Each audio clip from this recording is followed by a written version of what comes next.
Samantala, resettlement area sa Rosario, Cavite na pinagamit sa mga nasalanta ng bagyo, gagawin umanong isang barangay.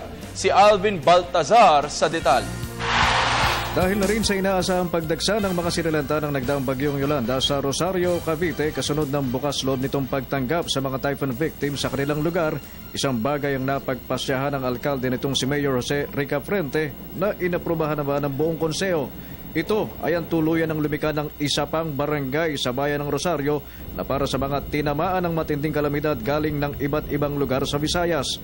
Dito sa lupaing ito, lilitaw ang bagong barangay para sa mga Yolanda evacuees na sa inaasahang mga susunod na araw ay magiging residente na rin ng Rosario, Cavite. Ang dito sa gagawin dito, nasa 1,000 family, bukod sa mga dati na rin ngayon dito, baka palagay ko na mga sa 2,000 na, 2,000 family na.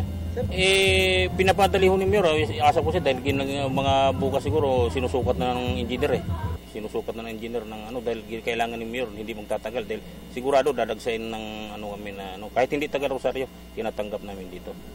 Mula sa Tacloban, ang pamilya ni na sa awa ng Diyos ay naligtasan ng lupit ni Yolanda kasama ang kanyang asawa, 3 anak at 4 na pamangkin. Dito sa Rosario, Cavite nila napagpasyahang dumiretso ng malaman ng balitang welcome ang mga sinalanta sa naturang bayan.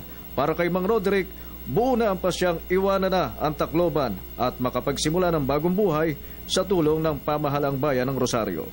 Ano nyo talaga ngayon? Dito na kayo magsimula?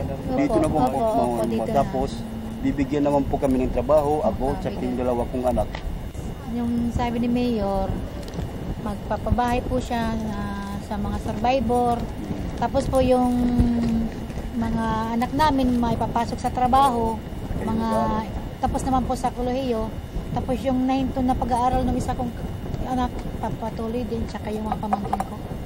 Sa mga bahay kubong ito pansamantalang maninirahan ng pamilya ni Mang Roderick. Maliit man ito sa panukat ng iba, may tuturing naman itong bagong tahanang maaaring paghugutan ng lakas at pag-asang may naghihintay pang bukas na nakaabang sa mga biktima.